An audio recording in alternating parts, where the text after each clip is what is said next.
नमस्कार, आपके साथ मैं हूं अंजना ओम कश्यप और ब्लैक एंड व्हाइट में आपका स्वागत है। नमस्कार, मैं हूं अंजना 2.0 और मेरी तरफ से भी खबरों के इस विश्लेषण में आपका स्वागत है। आज सबसे पहले आपको बताएंगे कि देश में आई लव मोहम्मद के नाम पर विवाद और बवाल क्यों बढ़ता जा रहा है। जुमे की नमाज के बाद देश के कई शहरों में विरोध प्रदर्शन हुए, जिनमें बरेली में यह विरोध प्रदर्शन हिंसक हो गया। पुलिस को लाठी चार्ज करना पड़ा। आज ये समझने की कोशिश करेंगे कि आई लव मोहम्मद आंदोलन है या धर्म युद्ध। इसके बाद आपको भारत और पाकिस्तान के बीच होने वाले एशिया कप के फाइनल मैच के बारे में बताएंगे। सोचिए, कहां ये पूरा मामला पाकिस्तान के मैच के बहिष्कार से शुरू हुआ था और कहां बैक टू बैक 3 रविवार को भारत और पाकिस्तान के 3 मैचेस की भूमिका बन गई। इस बीच आईसीसी ने हारिस रऊफ पर उनकी गंदी हरकत के लिए मैच फीस का 30% जुर्माना लगाया है, जबकि गन सेलिब्रेशन के लिए साहिबजादा फरहान को चेतावनी देकर छोड़ दिया है। इसके साथ ही सूर्य कुमार यादव पर भी मैच फीस का 30% जुर्माना लगाया गया है। इसके बाद आपको बताएंगे कि लद्दाख के एक्टिविस्ट सोनम वांगचुक को नेशनल सिक्योरिटी एक्ट के तहत गिरफ्तार कर लिया गया है। उन पर हिंसा भड़काने का आरोप है। इस हिंसा के दौरान 4 लोगों की मौत हो गई। सोनम वांगचुक के एनजीओ HIAL माफ कीजिएगा में FCRA नियमों के उल्लंघन से विदेशी फंडिंग की जांच अब सीबीआई कर रही है। केंद्रीय गृह मंत्रालय ने वांगचुक के दूसरे एनजीओ सेकमॉल का FCRA लाइसेंस भी रद्द किया है। और मेरी AI वर्जन, आज आपके पास कौन सी खबर? आज मैं भारत के पहले सुपरसोनिक फाइटर जेट MiG-21 की विदाई के बारे में बताऊंगी। पिछले 62 वर्षों से भारत के आसमान की सुरक्षा कर रहे MiG-21 की सेवाएं अब आधिकारिक रूप से समाप्त कर दी गई। तो आइए खबरों की शुरुआत करते हैं और चर्चा सबसे पहले ब्लैक एंड व्हाइट की शुरुआत इन तस्वीरों से करना चाहते हैं जो उत्तर प्रदेश के बरेली शहर से आई हैं। हम आपको लगातार बता रहे हैं कि कानपुर में आई लव मोहम्मद के पोस्टर के खिलाफ FIR का जो झूठ फैलाया गया, वो झूठ अब देश में आग की तरह फैल रहा है। और आज जुमे की नमाज के बाद देश के अलग अलग शहरों में कई विरोध प्रदर्शन हुए, जिनमें बरेली की इन तस्वीरों से आप ये समझ पाएंगे कि इस झूठ से देश का सांप्रदायिक माहौल कैसे खराब हो रहा है। देखिए,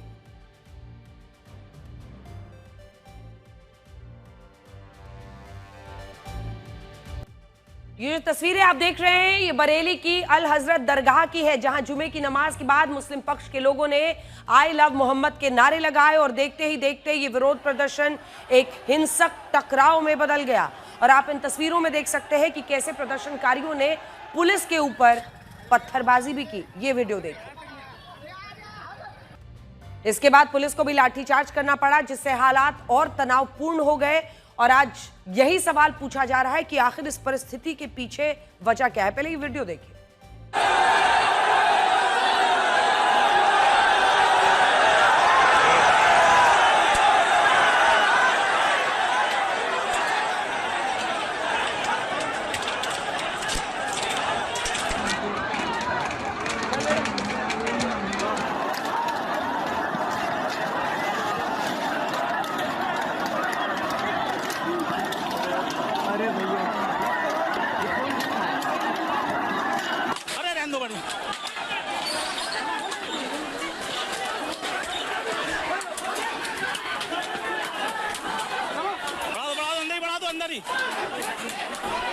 चलो अंदर ही बढ़ाओ, अंदर ही बढ़ाओ, बढ़ाओ बढ़ाओ, उधर उधर उधर उधर उधर उधर।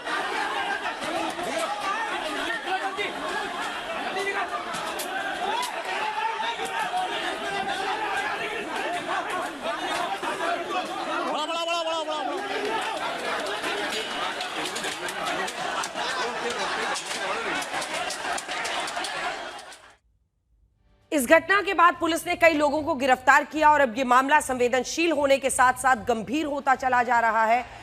देखिए, आप इन तस्वीरों को देख सकते हैं कि कैसे कानपुर में लोगों ने अपने घरों के बाहर इस तरह से आई लव मोहम्मद लिख दिया है। ये घरों के बाहर अब इस तरह के पोस्टर्स लगाए जा रहे हैं और उत्तर प्रदेश से लेकर गुजरात, महाराष्ट्र, कर्नाटक तक आई लव मोहम्मद को लेकर विरोध प्रदर्शन हो रहे हैं। अहमदाबाद में भी काफी हंगामा हुआ है।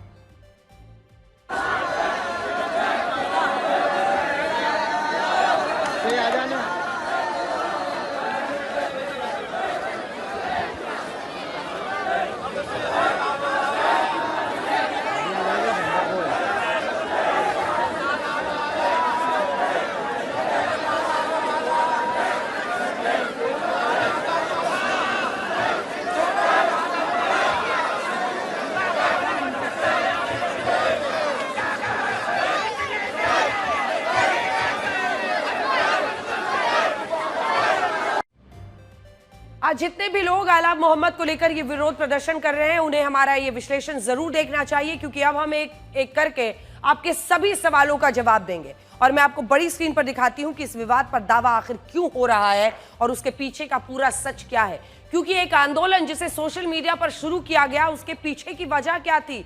तो सबसे पहले आपको यह समझना होगा कि दावा यह था कि कानपुर में आई लव मोहम्मद के पोस्टर्स लगाने पर एफआईआर दर्ज की गई है। पहला दावा था ये। कानपुर में 9 सितंबर की बात है जब आई लव मोहम्मद का पोस्टर लगाने पर एफआईआर दर्ज हुई, जिसमें 9 नामजद और 15 अज्ञात लोगों को आरोपी बनाया गया। इस दावे को देश भर में ऐसे फैलाया गया जैसे पुलिस ने कानपुर शहर में मुसलमानों को आई लव मोहम्मद का पोस्टर लगाने पर गिरफ्तार किया, लेकिन यह दावा पूरी तरह से गलत है। तो सुनिए, खुद पढ़िए, कानपुर पुलिस ने इस दावे को लेकर क्या जानकारी दी है। यह गलत है कि इस पोस्टर को लगाने पर था। आई लव मोहम्मद के पोस्टर लगाने पर एफआईआर दर्ज की ही नहीं गई है। गलत जगह पर जानबूझकर उकसाने भड़काने के मामले में एफआईआर दर्ज की गई है। जहां पर इजाजत दी गई थी वहां पर पोस्टर लगाने पर कोई एफआईआर दर्ज नहीं हुई है। दूसरा दावा यह कि भारत में मुसलमानों को उनके मौलिक अधिकारों के खिलाफ आई लव मोहम्मद बोलने से रोका जा रहा है। किसने रोका?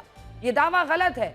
सच यह है कि अब तक जितने भी मामलों में पुलिस ने कार्रवाई की है उनमें प्रदर्शनकारी बिना अनुमति के जुलूस और मार्च निकाल रहे थे। जहां जहां कार्रवाई हुई है, क्योंकि बिना अनुमति के कोई भी ऐसा मोर्चा या आंदोलन नहीं निकाल सकता है। और ये सिर्फ एक धार्मिक आधार पर निकाले गए आंदोलन की या मोर्चे की या रैली की या रन की बात नहीं है। कोई राजनीतिक रूप से भी अगर सड़कों पर ऐसे निकलेगा कोई रैली करने के लिए बिना इजाजत का, ये जितने नेता रोड शो करते हैं, रैली करते हैं, उन सबकी इजाजत ली जाती है। अगर इजाजत ना हो और उस रास्ते पर कोई भी जाए, नेता हो, कोई आम आदमी हो, किसी संगठन से जुड़ा व्यक्ति हो, किसी पर भी पुलिस कार्रवाई कर सकती है। तीसरा दावा ये कि पुलिस अब घरों पर भी आई लव मोहम्मद के पोस्टर लगाने से रोक रही है, लेकिन ये दावा भी गलत है। दावा ये फैलाया जा रहा है सोशल मीडिया पर कि घरों पर आई लव मोहम्मद के पोस्टर लगाने से रोका जा रहा है।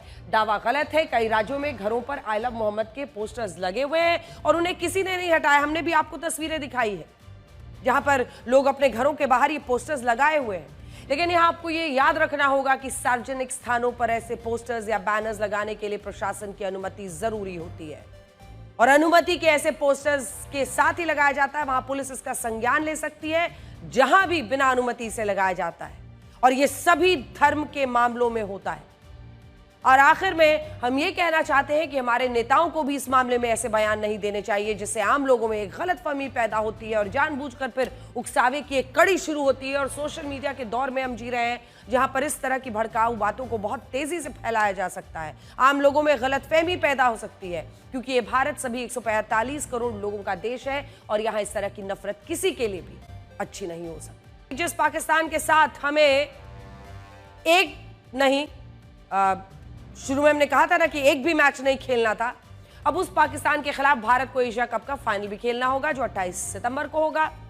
और उससे पहले आज एक बड़ी खबर यह आई है कि आईसीसी ने पाकिस्तान के खिलाड़ी हारिस रऊफ और भारतीय टीम के कप्तान सूर्य कुमार यादव के खिलाफ कार्रवाई की है और उन पर उनकी मैच फीस का 30% जुर्माना लगाया गया है।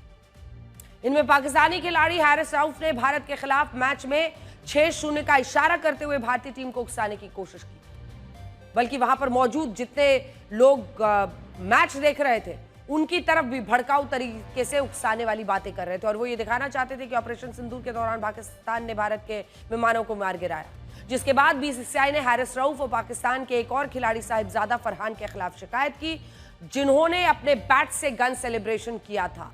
लेकिन आश्चर्य की बात है कि इस मामले पर तो 30% लग गई है, और वैसे ही सूर्य कुमार यादव के खिलाफ भी लग गई है, क्योंकि उन्होंने श्रेय दिया था और डेडिकेट किया था विक्ट्री को पहलगांव के जो हमारे पीड़ित परिवार थे उनको। लेकिन जिस शख्स ने खुले मैदान में बीच पिच पर खड़े होकर फायरिंग का, गन से फायरिंग का इशारा किया, उनको सिर्फ चेतावनी दी गई है।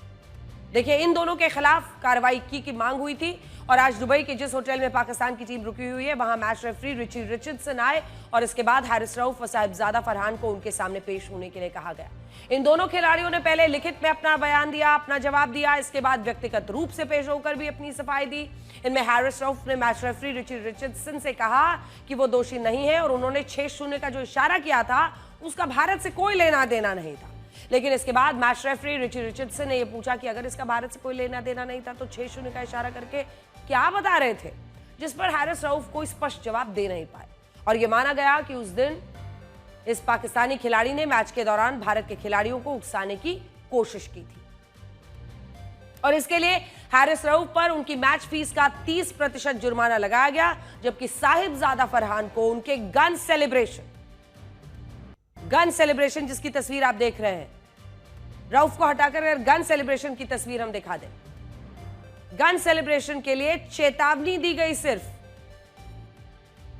और इसमें कुछ भी उकसाने वाला आईसीसी को दिखा नहीं। दूसरी तरफ वहीं भारत के कप्तान सूर्य कुमार यादव ने पाकिस्तान के खिलाफ अपनी जीत को पहलगांव के पीड़ितों और सेना को समर्पित किया था। इस पर आईसीसी को गलती दिख गई और इस पर उन्होंने उनकी मैच फीस का 30% जुर्माना लगाया है।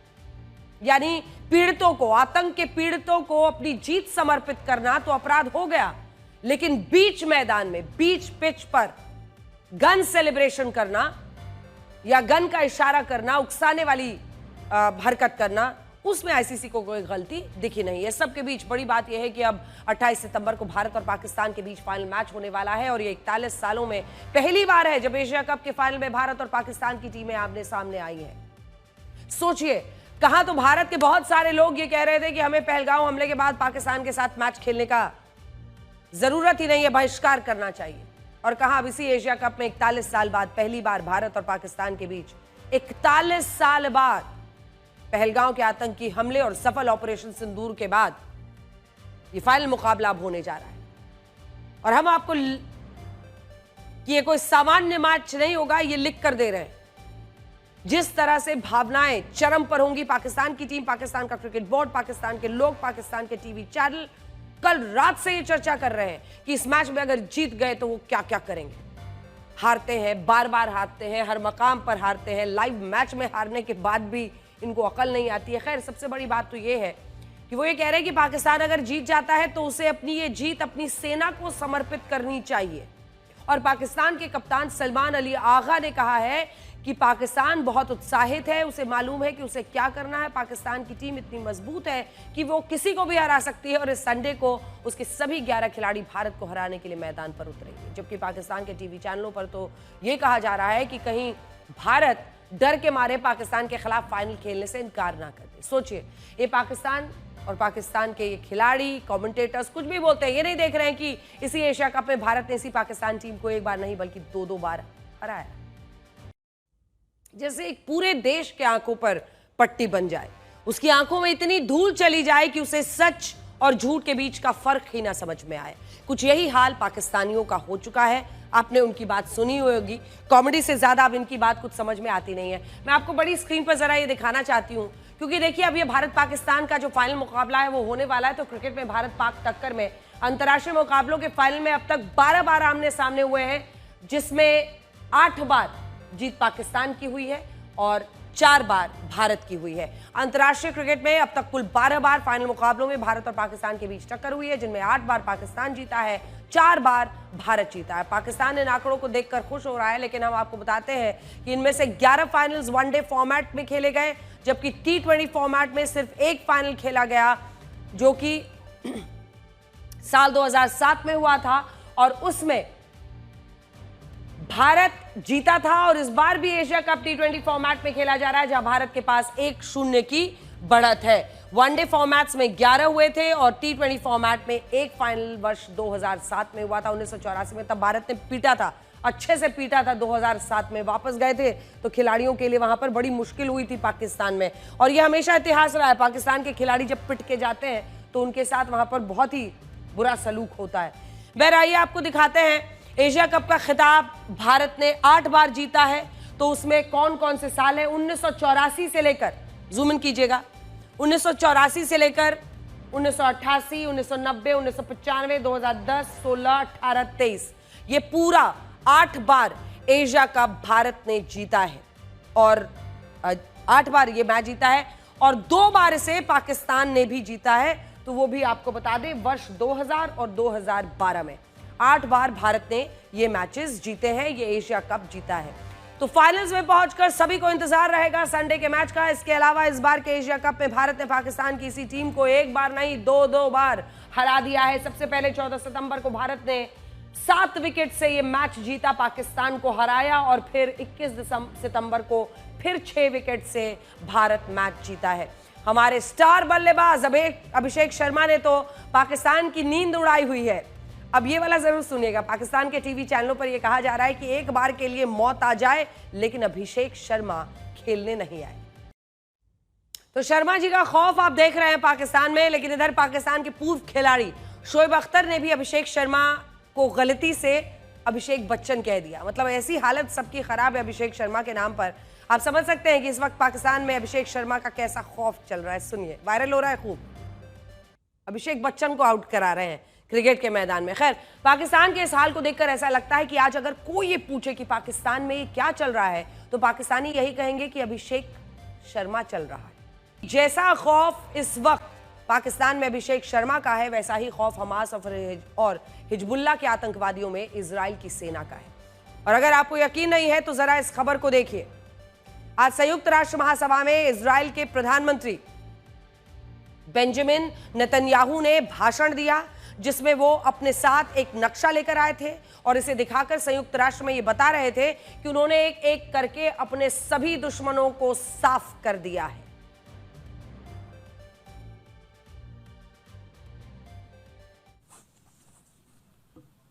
Half the Houthi leadership in Yemen gone. Yahya Sinwar in Gaza gone. Hassan Nasrallah in Lebanon gone. The Assad regime in Syria gone. Those militias in Iraq, well, they're still deterred, and their leaders, if they attack Israel, will also be gone. And for Iran's top military commanders and its top atomic bomb scientists, well, they're gone too.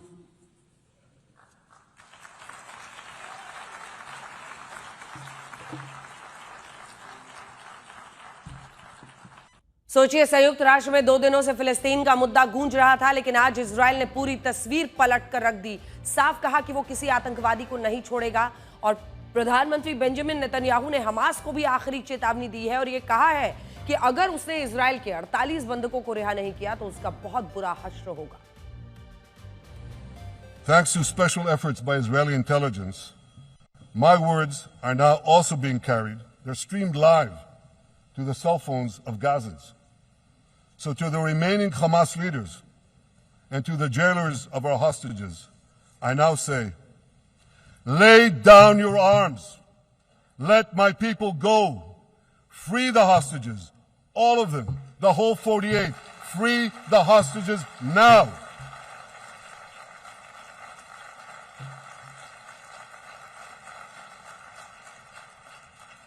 If you do, you will live. If you don't, Israel will hunt you down. और अब यह भी देखिए कि संयुक्त राष्ट्र में ही जब प्रधानमंत्री बेंजामिन नेतन्याहू का यह भाषण चल रहा था, तब इजराइल की खुफिया एजेंसी मोसाद ने गाजा के सभी मोबाइल फोन्स को हैक कर लिया। जी हां, आप सही सुन रहे हैं। जिस वक्त बेंजामिन नेतन्याहू ये भाषण दे रहे थे, उस वक्त मोसाद ने सभी मोबाइल फोन्स जो थे फिलिस्तीन में, उनको हैक कर लिया, ताकि प्रधानमंत्री नेतन्याहू का यह भाषण सीधे हमास और उसके द्वारा बंधक बनाए गए इजरायली नागरिकों को सुनाया जा सके। बहरहाल देखिए, बड़ी बात यह है कि मोसाद जिस तरह की एजेंसी है, जिस तरह से काम करता है, उसको लेकर चर्चा पूरे विश्व में होती है, तो एक वजह यह भी है। और आप अगर यहां देखेंगे तो आतंकवाद के खिलाफ लड़ाई लड़ने का इजराइल का अंदाज बिल्कुल अलग है। आप सोचिए, जब प्रधानमंत्री नेतन्याहू ये भाषण दे रहे थे, तब संयुक्त राष्ट्र में मौजूद अलग अलग देशों के प्रतिनिधियों ने उनके भाषण का बहिष्कार किया। वो अपनी खाली सीट छोड़कर वहां से बाहर चले गए, लेकिन प्रधानमंत्री नेतन्याहू जो संदेश देने आए थे, वो बात उन्होंने इस मंच से दुनिया के सामने हर हाल में रखी। आगे बढ़ते हैं। इजराइल के बाद पाकिस्तान के प्रधानमंत्री शहबाज शरीफ के बारे में बताते हैं, जिन्होंने संयुक्त राष्ट्र में भाषण दिया और इस दौरान आधे से ज्यादा हॉल खाली नजर आ रहा था। ये देखिए, अपने 25 मिनट के भाषण में शहबाज शरीफ ने सबसे ज्यादा 5 बार अमेरिका के राष्ट्रपति डोनाल्ड ट्रंप का जिक्र किया, 3 बार चाइना के राष्ट्रपति शी जिनपिंग का जिक्र किया। और इससे आप समझ सकते हैं कि पाकिस्तान इस अमेरिका और चीन दोनों की नाव में सवार रहना चाहता है और दोनों का फेवरेट बनकर रहना चाहता है। हालांकि अमेरिका हो या चीन, ये दोनों देश भी फायदे के लिए पाकिस्तान को अपने साथ रखते हैं। और आज तो व्हाइट हाउस में पाकिस्तान के प्रधानमंत्री शहबाज शरीफ, उसके सेना प्रमुख जनरल आसिम मुनीर की काफी बेइज्जती हुई। मजे की बात यह है कि इस बेइज्जती को पाकिस्तान का मीडिया, पाकिस्तान की सरकार अपना सम्मान बता रही है। सोचिए, ये देश खुद अपना मजाक उड़वाता है। सबसे पहली और सबसे बड़ी बेइज्जती कि राष्ट्रपति डोनाल्ड ट्रंप ने प्रधानमंत्री शहबाज शरीफ और आसिम मुनीर को पूरे आधे घंटे तक मुलाकात के लिए इंतजार कराया।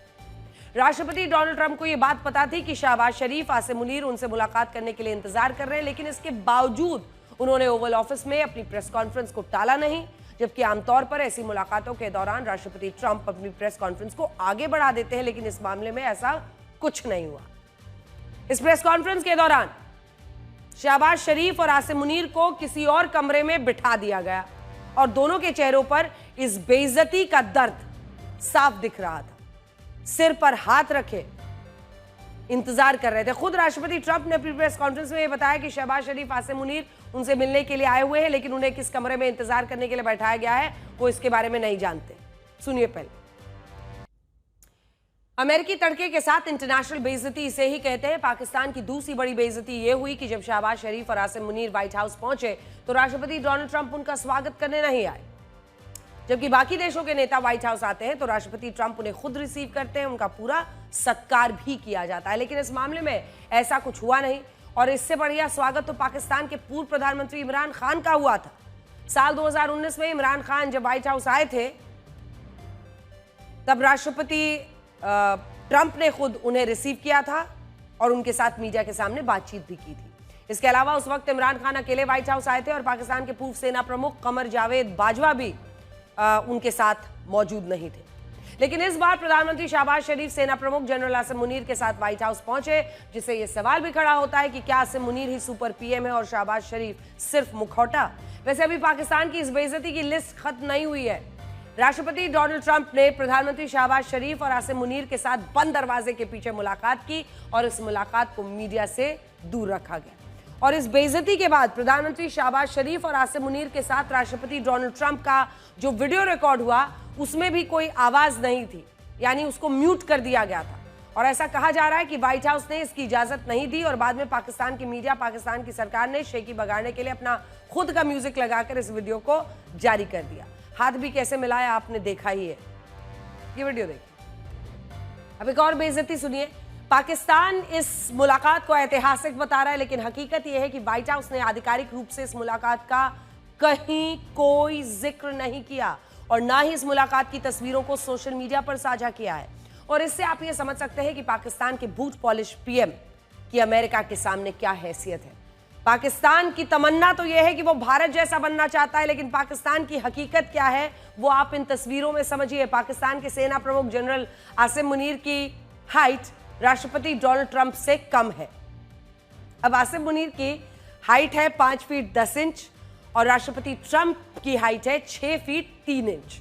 और आसिम मुनीर को लग रहा था कि जब वो राष्ट्रपति ट्रंप के साथ तस्वीर खिंचवाएंगे तो उनकी हाइट जो है लंबाई कम ना लगे, इसलिए उन्होंने क्या किया, लंबी हील वाले जूते पहने। और आप इन तस्वीरों में देख सकते हैं कि आसिम मुनीर लंबाई में राष्ट्रपति ट्रंप के बराबर ही लग रहे हैं। तो सोचिए हील कितनी होगी। इन्हें उठाना तो पाकिस्तान के लोगों को था जो गरीबी में संघर्ष कर रहे हैं, लेकिन ये अपने जूतों की हील बढ़ा रहे हैं। यही इनकी हैसियत है। मैं बड़ी स्क्रीन पर आपको ये दिखाना चाहती हूँ कि आखिर राष्ट्रपति ट्रंप को पाकिस्तान से क्या चाहिए और इसी के साथ साथ क्या वो चाहते हैं कि पाकिस्तान उनकी किस तरह की स्ट्रेटेजिक मदद करे, जिसकी वजह से वो इस बात पर डटे हुए हैं कि पाकिस्तान के साथ वो पूरा मामला आगे ले जाना चाहते हैं। देखिए, आज अगर आप बड़ी तस्वीर को देखेंगे तो इस नक्शे के साथ साथ आपको ये समझ में आएगा, कुछ ही देर में ये नक्शा हम आपको दिखाएंगे कि पाकिस्तान चाइना से इतना कर्ज लेकर बैठा है, इतना कर्ज लेकर बैठा है कि वो चाइना के मामले में अमेरिका के किसी काम नहीं आ सकता है। यानी चाइना के वो ऐसे दबाव में है कि यहां पर वो अमेरिका का साथ क्या ही देगा। रशिया तो पाकिस्तान को भाव तक नहीं देता, इसीलिए रशिया के मामले में भी अमेरिका पाकिस्तान से कुछ हासिल नहीं कर सकता। ईरान के मामले में भी पाकिस्तान अमेरिका के लिए कभी मददगार साबित नहीं हुआ। अब ये आपके सामने मैप आ चुका है। तो चाइना से तो इतना बड़ा कर्जदार है कि पाकिस्तान इस मामले में कोई मदद नहीं कर सकता। रशिया पाकिस्तान को भाव ही नहीं देता। इस हिस्से में जूम इन कर लीजिए, थोड़ा इस हिस्से में आ जाइए, यहां पर आ जाइए। इधर अफगानिस्तान देखिए, पाक कर सकता है यहां पर अफगानिस्तान में यूएस की मदद, क्योंकि वो चाहता है कि वहां पर उसको उस हिस्से में मदद मिले। यहां पर ईरान, पाकिस्तान ने विश्वासघात कर दिया है, तो यहां पर मामला कैसे फिट होगा। और ये आप देख ही रहे हैं, पाकिस्तान की हैसियत नहीं है कि वो भारत के मामले में कुछ अमेरिका का साथ दे। इधर कर्जदार है इतना बड़ा चीन का। तो पाकिस्तान से आखिर ट्रंप चाहते क्या है। यहां भी राष्ट्रपति ट्रंप को पाकिस्तान से सहयोग की जरूरत कम से कम कई जगहों पर नहीं दिख रही है। हाँ, एक अफगानिस्तान है, जैसा कि हमने आपको मैप पर दिखाया, जरूरत पड़ सकती है। राष्ट्रपति ट्रंप चाहते हैं कि अफगानिस्तान अपने बगराम एयरबेस का नियंत्रण अमेरिका की सेना को सौंप दे। ये बहुत बड़ी खबर हम आपको बता रहे हैं, जिस पर पूरे भारत को नजर रखनी होगी। तो आखिर इस खबर में क्या है। ये बगराम एयरबेस जो इस वक्त, आप जूम इन कीजिएगा एक बार मैप पर, ये चाहता है कि ये एयरबेस जो है वो बगराम एयरबेस अमेरिका के हवाले हो जाए। 1950 में सोवियत संघ ने इसे बनाया था। 1950 में सोवियत संघ का ये मुख्य सैन्य अड्डा था अफगानिस्तान में। 2001 में अमेरिका का इस पर कब्जा हुआ। 77 वर्ग किलोमीटर इलाके को विकसित करने का दावा है। और ये काबुल से आप देख रहे हैं दूरी कितनी है, 60 किलोमीटर की दूरी है। तो समझिए कि अमेरिका चाहता है कि इस जो बगराम एयरबेस है उसका नियंत्रण अमेरिका को मिल जाए, जबकि तालिबान सरकार ऐसा करने से साफ इनकार कर रही है। यह एयरबेस काबुल से 60 किलोमीटर की ही दूरी पर है, परवान प्रांत में। और इसे सबसे पहले, जैसा कि हमने आपको बताया, सोवियत संघ ने बनाया था। अब स्ट्रेटेजिकली ये इतनी दिलचस्प जगह पर है कि अगर अमेरिका यहां पर इस एयरबेस पर उसको जगह मिल जाती है, बेस मिल जाता है, तो इस पूरे इलाके में, वापस आइए जो मैप हमने इससे पहले दिखाया था, अगर उस मैप को दिखा सकते हैं हम, इस पूरे इलाके में अमेरिका के लिए एक सॉलिड एयरबेस हो जाएगा, जिससे वो इस पूरे इलाके में, देखिए अमेरिका के लिए, यहां पर हम इसीलिए बता रहे हैं आपको क्योंकि ये वो पूरा इलाका है जहां पर स्ट्रेटेजिकली दूर वाला अमेरिका चाहता है कि उसका एक एयरबेस हो। और अगर अफगानिस्तान में बीचों बीच ईरान के बगल में उसको ये एयरबेस, जूम इन, ये एयरबेस मिल जाता है तो उसके लिए बहुत बड़ी बात होगी। अमेरिका कहता है कि उसे ये एयरबेस खंडर हालत में मिला था, बाद में उसने 77 वर्ग किलोमीटर इलाके में फैले सैन्य अड्डे को विकसित किया। वापस आ जाइए अगले मैप पर। अब अगर वापस मिल जाना चाहिए उसे, जबकि तालिबान कह रहा है कि वो किसी कीमत पर अपनी जमीन अमेरिका को नहीं सौंपेगा। अब अगर अमेरिका को इस एयरबेस पर नियंत्रण हासिल करना है तो वो ग्राउंड ऑपरेशन के लिए पाकिस्तान की जमीन का इस्तेमाल कर सकता है। और संभव है कि इसी के बारे में आज राष्ट्रपति ट्रंप ने पाकिस्तान के साथ चर्चा की है। लेकिन यहां बड़ा सवाल यह है कि क्या पाकिस्तान के अंदर इतनी हिम्मत भी है कि वो अफगानिस्तान के खिलाफ अमेरिका की मदद कर सके। हम इसलिए कह रहे हैं क्योंकि इस एयरबेस से चाइना की सबसे नजदीक न्यूक्लियर लैब, देखिए लोपनूर, इस एयरबेस से चाइना की सबसे नजदीक न्यूक्लियर लैब 2000 किलोमीटर दूर है, जिसकी वजह से चाइना कभी नहीं चाहेगा कि अमेरिका की सेना इस एयरबेस का नियंत्रण हासिल करे। एक बार फिर से इस पूरी खबर को समझिए। यही वो बगराम एयरबेस है जो हम आपको बता रहे हैं, जिसमें अमेरिका चाहता है कि उसको नियंत्रण मिले और इसलिए वो पाकिस्तान की मदद चाहता है, क्योंकि तालिबान तैयार नहीं है। लेकिन पाकिस्तान ऐसा कभी नहीं कर पाएगा। और क्यों नहीं कर पाएगा? क्योंकि ये एयरबेस चाइना की सबसे नजदीक लोबनूर न्यूक्लियर लैब 2000 किलोमीटर से दूर है और चाइना इसके लिए राजी हो जाएगा, जिसकी वजह से चाइना कभी नहीं चाहेगा कि अमेरिका की सेना इस एयरबेस का नियंत्रण किसी भी तस्वीर में, किसी भी सूरत में हासिल करे। लेकिन अभी कुछ तो है जो अमेरिका और पाकिस्तान के बीच पक रहा है। और हम आपको यहां यह भी बताना चाहते हैं कि पाकिस्तान में जब इमरान खान की सरकार का तख्ता पलट हुआ था, तब इसके पीछे अमेरिकी डीप स्टेट की भूमिका पर भी सवाल उठे थे। और ऐसा कहा गया कि इमरान खान रशिया और ईरान से नजदीकी बढ़ा रहे थे, जिसके कारण उनकी कुर्सी गई और शहबाज शरीफ को कठपुतली बनाकर सत्ता में लाया गया। और अब पिछले कुछ महीनों से राष्ट्रपति ट्रंप अपने तरीके से पाकिस्तान के साथ बातचीत कर रहे हैं। पिछले 4 महीनों में आसिम मुनीर ने राष्ट्रपति डोनाल्ड ट्रंप से 3 बार मुलाकात की है और यही सबसे बड़ी बात है। ये हम आपको वहां के मीडिया के हवाले से बता रहे हैं। The US toppling of Imran Khan, यानी उनके सत्ता से जो बेदखल किया गया था उसको लेकर ये दावे किए गए थे। वैसे एक सवाल आज राष्ट्रपति डोनाल्ड ट्रंप से भी है, जिन्होंने अपने पहले कार्यकाल में 1 जनवरी 2018 को यह कहा था कि पाकिस्तान आतंकवादियों के लिए एक सेफ हेवन बना हुआ है। लेकिन आज वो इसी पाकिस्तान के प्रधानमंत्री और सेना प्रमुख को व्हाइट हाउस में बुलाकर उनके साथ मुलाकात करते हैं। मैं आपको पढ़कर भी बताती हूं, पिछले 15 सालों में अमेरिका ने मूर्खतापूर्वक पाकिस्तान को $33 अरब से ज्यादा की मदद की है। खुद लिखा था डोनाल्ड ट्रंप ने। अब उन्हीं को बुला रहे हैं। तो जिनकी मदद करना पहले मूर्खता थी, उनसे अब मिलना और उनकी मदद की बात करना क्या है? रॉकेट साइंस तो है नहीं इसे समझना। उन्होंने हमारे नेताओं को मूर्ख समझते हुए हमें झूठ और धोखे के अलावा कुछ नहीं दिया। पाकिस्तान उन आतंकवादियों को पनाह देता है जिनकी हम अफगानिस्तान में तलाश कर रहे हैं। ये किसी और ने नहीं लिखा है, मिस्टर डोनाल्ड ट्रंप ने लिखा है। जिस वक्त दुनिया के तमाम देश युद्ध में उलझे, उस वक्त अमेरिका और वेनेजुएला के बीच भी तनाव बढ़ता जा रहा है। अब अमेरिका ने वेनेजुएला के नजदीक पोर्टो रिको में मिलिट्री ट्रेनिंग एक्सरसाइज शुरू कर दी है। देखिए, और इसके लिए अमेरिका थल सेना और नेवी की टुकड़ियों के साथ अपनी सैन्य क्षमताओं का प्रदर्शन कर रहा है और नए मिशन के लिए अपने सैनिकों को प्रशिक्षण दे रहा है। इसीलिए कैरिबियन क्षेत्र में अपने द्वीप पर सैनिकों के साथ शिप, होवरक्राफ्ट और बख्तरबंद वाहन तैनात कर दिए हैं। तस्वीरों में अमेरिका के सैनिकों को टैंकों के साथ देखा जा सकता है। समुद्री किनारे पर होवरक्राफ्ट चलाने की तस्वीरें भी आई हैं। पिछले कुछ दिनों से अमेरिका और वेनेजुएला एक दूसरे पर कार्रवाई का आरोप लगा रहे हैं और 10 दिन पहले ही अमेरिका ने 5 F-35 स्टेल्थ लड़ाकू विमानों को पोर्टो रिको में उतारा था और इसके जवाब में वेनेजुएला ने भी सैन्य अभ्यास किया था। अब आपको अमेरिका में कानून व्यवस्था की एक तस्वीर दिखाते हैं। कैलिफोर्निया के सैन रामन में करीब 25 नकाबपोश बदमाशों ने 80 सेकेंड में करीब 9 करोड़ रुपए के गहने लूट लिए। ये अमेरिका की हालत देखिए, कैलिफोर्निया की खबर है। इन बदमाशों ने दिन दहाड़े एक ज्वेलरी स्टोर पर हमला किया। सभी बदमाशों ने काले कपड़े पहने हुए थे और मास्क लगाया था। ये बदमाश हथियारों के साथ आए थे और डिस्प्ले केस को तोड़ने के लिए भी मजबूत हथौड़े और जरूरी औजार लेकर आए थे। इन्होंने कुछ ही सेकंड में 9 करोड़ रुपए के गहने लूट लिए। डराने के लिए इन बदमाशों ने गोलियां भी चलाई। ये पूरी घटना फिल्मी अंदाज में हुई। बाहर इनकी गाड़ियां गेट खोलकर खड़ी थी और ये गहने लूटकर तुरंत फरार हो गए। अब आपको एक ऐसी तस्वीर दिखाते हैं जिसकी पूरी दुनिया में चर्चा हो रही है।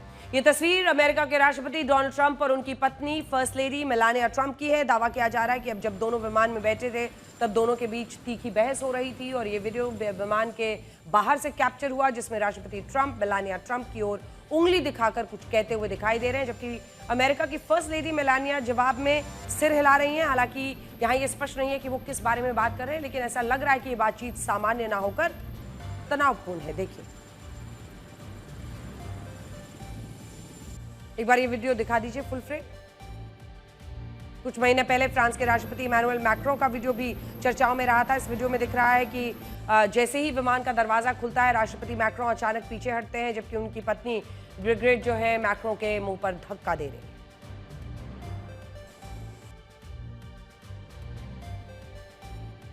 अब आपको एक और तस्वीर दिखाते हैं। मुमकिन है ऐसी स्थिति में आपका भी सामना हुआ हो। यह घटना हरियाणा के करनाल की है, जहां एक पेट्रोल पंप पर गाड़ी की 70 लीटर की टंकी में 76 लीटर पेट्रोल डाल दिया गया है। अपनी BMW कार में डीजल डलवाने आए एक व्यक्ति ने टंकी फुल करने के लिए कहा और उसे 76.70 लीटर डीजल का बिल थमा दिया गया, जिसके बाद कार मालिक का दिमाग चकरा गया, क्योंकि कार की टंकी ही 70 लीटर की थी। तो उसमें ज्यादा तेल कैसे आ सकता है, जबकि कुछ तेल टंकी में पहले से ही था। इस गड़बड़ी की वजह से नाराज कार मालिक ने पुलिस को बुला लिया। पूरी टंकी खाली कराई गई और जब ये तेल मापा गया तो ये सिर्फ 57 लीटर तेल ही निकला, जिसके बाद कार मालिक ने इसे तेल चोरी का मामला बताया, कार्रवाई की मांग की। हालांकि पेट्रोल पंप प्रबंधन इसे तकनीकी समस्या बता रहा है और उसका कहना है कि टंकी में कुछ तेल और बाकी है। इस घटना के बाद बड़ी बात यह है कि हर दिन हर कोई तेल के माप के लिए नहीं रुक सकता, जबकि अधिकतर लोगों को यह संदेह रहता है कि उन्हें उतना तेल मिल रहा है या नहीं मिल रहा है जितना मीटर में दिखता है, जबकि पेट्रोल पंप पूरे तेल की गारंटी का दावा करते हैं। ये कैसे खुलेआम लोगों को लूटा जा रहा है? 3 इडियट्स फिल्म से भारत के घर घर में मशहूर हुए सोनम वांगचुक पर यह आरोप क्यों लग रहे हैं कि उन्होंने लद्दाख में हिंसा के लिए युवाओं को भड़काया और अपने एनजीओ की मदद से विदेशी चंदे का दुरुपयोग किया। इन आरोपों में आज सोनम वांगचुक को गिरफ्तार भी कर लिया गया और आरोप लग रहे हैं कि वो लद्दाख में अरब स्प्रिंग जैसे हालात पैदा करना चाहते थे। अरब स्प्रिंग के दौरान सोशल मीडिया की मदद से कई देशों में तख्तापलट की कोशिश हुई थी और बड़े पैमाने पर अरब देशों में विरोध प्रदर्शन हुए थे।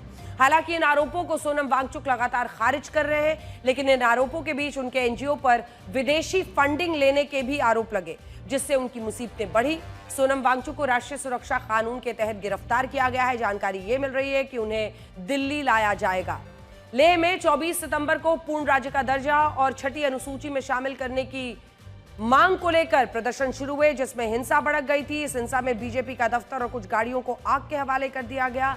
लेकिन सवाल है कि 4 युवाओं की जो मौत हुई उसके लिए कौन जिम्मेदार है? 80 लोग घायल हुए थे, उनके लिए कौन जिम्मेदार है? अब 40 पुलिसकर्मी भी शामिल थे जो लोग घायल हुए थे उनमें। गृह मंत्रालय की ओर से कहा गया कि 24 तारीख की सुबह 11:30 बजे भड़काऊ भाषण की वजह से प्रदर्शनकारी हिंसा पर उतारू हो गए। इस भाषण में अरब स्प्रिंग शैली के विरोध प्रदर्शन का जिक्र किया गया, नेपाल के जेनजी विरोध प्रदर्शनों का जिक्र करके लोगों को गुमराह किया। इसके बाद वांगचुक के भूख हड़ताल स्थल से हिंसक भीड़ निकली जिसने हंगामा किया। यह सब कुछ गृह मंत्रालय की तरफ से रिपोर्ट में कहा गया है, लेकिन सोनम वांगचुक का दावा है कि वो लगातार भीड़ से शांति की अपील कर रहे थे, लेकिन भीड़ मान नहीं रही थी। भीड़ कह रही थी कि अब शांति का वक्त नहीं है। ये बात खुद सोनम वांगचुक ने हिंसा के बाद हुई ऑनलाइन प्रेस कॉन्फ्रेंस में बताई थी। पिछले 62 वर्षों में भारत के आसमान की सुरक्षा जिन कंधों पर थी, वो आज योद्धा रिटायर हो गए हैं। हम देश के पहले सुपरसोनिक फाइटर जेट MiG-21 की बात कर रहे हैं, जिसने कई युद्धों में भारत को गौरवान्वित किया। आज चंडीगढ़ एयरबेस पर हुए विदाई समारोह में MiG-21 की सेवाओं को आधिकारिक रूप से समाप्त कर दिया गया। अपने रिटायरमेंट के दिन MiG-21 ने अपनी शक्तियों का आखिरी प्रदर्शन किया। एयरफोर्स चीफ AP सिंह ने 6 फाइटर जेट्स के साथ उड़ान भरी। यह आखिरी बार था जब MiG-21 ने आसमान की ऊंचाइयों को छुआ। किसी समय भारतीय वायुसेना की रीढ़ माने गए इस फाइटर जेट को साल 1963 में चंडीगढ़ में भी वायुसेना के सुपुर्द किया गया था। आज उसे इसी जगह पर सम्मान सहित विदा किया गया। अपनी सर्विस के दौरान MiG-21 ने 1965 के युद्ध में पाकिस्तान को धुआं कर दिया। इसके बाद 1971 के मुक्ति संग्राम में पाकिस्तानी वायुसेना को धूल चटाकर बांग्लादेश बनवाया। फिर इसके बाद 99 करगिल युद्ध में भी MiG-21 ने पाकिस्तान को याद दिलाया कि उसके होते हुए भारत पर बुरी नजर रखना घातक हो सकता है। साल 2019 में पुलवामा हमले के बाद भारत ने पाकिस्तान पर एक बड़ी एयर स्ट्राइक की थी। उस एयर स्ट्राइक के बाद MiG-21 ने पाकिस्तान के पलटवार की कोशिश को नाकाम करके अपनी उपयोगिता साबित की थी। एयरफोर्स की भाषा में जब 2 फाइटर जेट्स एक दूसरे से भिड़ते हैं तो उनको डॉग फाइट कहा जाता है। इसे MiG-21 बाइसन को डॉग फाइट का बादशाह कहा जाता था। साल 2019 में जब भारत ने पाकिस्तान पर एयर स्ट्राइक की थी, तब पाकिस्तान ने अमेरिका से पीक में मिले हुए F-16 की मदद से भारत पर हमले की कोशिश की थी। उस वक्त MiG-21 ने डॉग फाइट में अपने से कई गुना ताकतवर और हाईटेक F-16 को मार गिराया था। आपको याद होगा कि उस दिन MiG-21 को फाइटर पायलट और वीर चक्र से सम्मानित अभिनंदन वर्धमान उड़ा रहे थे और उन्हें MiG-21 की काबिलियत पर पूरा भरोसा था। इसी भरोसे के दम उन्होंने पाकिस्तान में घुसकर F-16 को मार गिराया था। उनके इस कारनामे ने अमेरिका को भी हैरान कर दिया था। MiG-21 की काबिलियत और युद्ध के मैदान में उसके शानदार प्रदर्शन के सैकड़ों किस्से हैं। आज उन सभी गौरवमयी कहानियों को याद करते हुए उसे रिटायर किया गया। चंडीगढ़ में पूरे सम्मान के साथ इस बेहतरीन फाइटर जेट को शानदार विदाई दी गई। हम आपको इसकी कुछ खास तस्वीरें दिखाएं।